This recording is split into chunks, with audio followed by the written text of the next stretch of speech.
ఇది ముసిలోడు వల్ల అయ్యే పని కాదు గాని నువ్వే కొరడా అందుకుని శిక్ష అమలు పరిచే.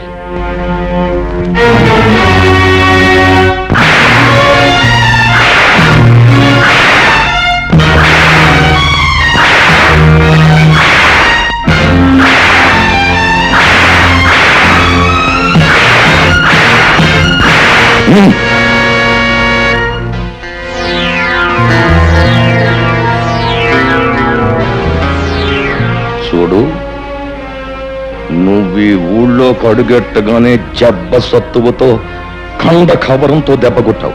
ఇప్పుడు నేను కొట్టాను దెబ్బ. జబ్బ సత్తువతో కాదు, బుర్ర బలంతో. అది రాయుడు గారి దెబ్బ అంటే. అమ్మో అమ్ము, ఏళ్ల పెళ్ళాలు తాడు పెట్టిక్కిన తెగ, ఏళ్ల నోరు పడిపాను, ఏళ్ల కాష్టాలు కాలిపాను. పసిబిడ్డను చేసి అట్ట వాతలు తెలియదట్టు కొట్టడానికి వాళ్ళ చేతులు అట్ట వచ్చినాయో, ఏళ్ల చేతులు ఇరిగిపోను.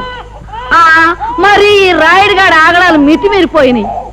ఆయన నలుగురిలోనూ నిలబెట్టి ఇంత గడ్డి పెడితే తప్పితే బుద్ధి రాదు. చూస్తా చూస్తా ఆడి సంగతి నేను తెలుస్తాగా. నువ్వు ఊరుకోరా. ఇదిగో అమ్మాయి, బిడ్డను జాగ్రత్తగా చూసుకోమ్మా.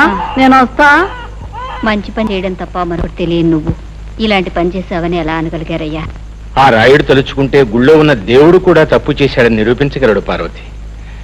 పాపమే ఊపిరిగా బతుకుతున్న రాయుడు మంచిని భరించలేడు, సహించలేడు. అతనే కదండి బాబుని ఇంతవాడు అంతవాడు అని పొగిడి పెద్దరికం అంటగట్టింది. అదేనే రాయుడు రాజకీయం. ఎదటివాడు మంచివాడు, 10 మందికి కావలసిన వాడైనప్పుడు వాడు దెబ్బతీసేది శక్తితో కాదు, యుక్తితో. బాధపడకు బాబు, ఈ దెబ్బలు 2 రోజుల్లో నయమైపోతాయి. నేను బాధపడేది ఈ దెబ్బల గురించి కాదమ్మా, నా మనసుకు తగిలిన దెబ్బ గురించి. ఆ రాయుడు మాయలో పడి నా వాళ్ళు, నేను నమ్మిన వాళ్ళు నన్ను అనుమానించేందుకు బాధపడుతున్నాను. ప్రజలు గొర్రెల మందల లాంటి వాడు. రాయుడు లాంటి స్వార్థపరులు, దుర్మార్గులు వాళ్ళని తెలివిగా తప్పుదారి పట్టిస్తూ ఉంటారు. వాళ్ళని ప్రయోజనం లేదు. చూస్తూ ఉండండి, ఈ గొర్రెల మందల్లాంటి ప్రజల్ని గర్జించే సింహాలుగా మార్చి ఆ రాయుడి మీద కుదులుతాను. నాపై పడ్డ ఈ అపనిందన తుడిచేసి నిజమేంటో వాళ్ళకి తెలిసొచ్చేలా చేస్తాను. ఆ రాయుడు దెబ్బ కొట్టింది నీటి పావులు కాదు, తాచు పావులని నిలుస్తాను. బాబు, రే రాయుడు, నీ బతుకులో నిప్పెట్ట. అన్యాయంగా హరిబాబు మీదకి నేరం నెట్టి నీ ముదనష్టం పంచాయతీలో పెట్టి ఆయన కొట్టించి ఊరి నుంచి గంటేస్తావంటా. నువ్వు నీ పెద్దరకు నీ పంచాయతీ బూడిదైపోను. ఒరే, ఇన్ని సంవత్సరాలుగా నిన్ను చూస్తున్నానే, భయపెట్టో మాయ చేసో నా బిడ్డను నీ గుప్పిట్టో పెట్టుకున్నావు. నా కూతుర్ని అల్లుండి ఊరి నుంచి తరిమేశావు. నా వాళ్ళని నాకు కాకుండా చేస్తున్నావు కదరా నీ నోరుపాడా. ఊళ్ళో మంచిని చంపేశావు.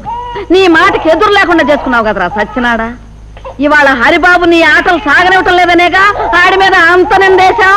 ఒరే రాయుడు, ఈరిగాడు కూతురికి అన్యాయం చేసింది నీ కొడుకేరా. వాళ్ళిద్దరూ కలిసి తోటలెమ్మటా దొడ్లెమ్మటా తిరగటం నా కళ్ళారా చూశాను రా ముదనష్టం చచ్చినాడు. రేయ్, నిన్నంత తేలిగ్గా వదలంరా. నిజాలన్నీ కూడగట్టుకొని సాక్ష్యాలన్నీ తీసుకొని ఆ రచ్చబండ దగ్గరే నీ బతుకు బజారు పారయ్యేటట్టు చేస్తాను. ఊళ్ళో వాళ్ళందరి చేతుల్లో నువ్వు కుక్క సాగుదచ్చేటట్టు చేస్తాను రా. రేయ్, ఈ జగ్గమ్మ నీ పాలిట అమ్మోరైపోతుంది. నిన్ను సర్వనాశనం చేస్తుంది. జాగ్రత్త. ఒరే, నీకు ఒక కూతురు ఉంది కదా, దానికి ఊళ్ళో వాళ్ళందరూ ఉసురు తగలకుండా చూసుకోరా. నీ బతుకు జడ మొదలొస్తాం చచ్చినాడు. పంతులు ఎల్రా. ఆ ముసలి దాని ఇష్టం వచ్చినట్టు రెచ్చిపోయి తిట్టేస్తున్నా. నేను ఒక్క మాట కూడా జవాబు ఇవ్వలేదంటే ఏం చేతంటావు? మనకున్న లెవెలింగ్ కి అలాంటి ఆడదాని నోట్లో నోరెట్టకూడదు అని. రాముడు, ఆ ముసలి దానికి చింత చిగురు మేకమాంసం అంటే వద్దులే.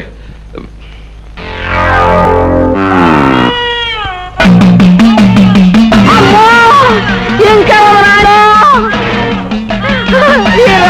నా మీద కాంపోతులు వదిలాడు. అరే నాయనా, హరి వచ్చేస్తుందిరా. హరి హరి నాయనా, వచ్చేసిందిరా. హరి నాయనా, హరి హరి.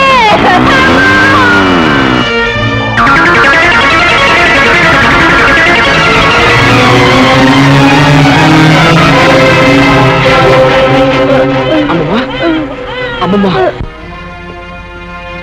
బాబా, ఎంతో మందికి ఎన్నో ఉపకారాలు చేశావు. నాకు నాకు ఒక ఉపకారం చేస్తావా? చెప్పమ్మా. బాబు, నీ చేత్తో నాకు తల్ల కొరివి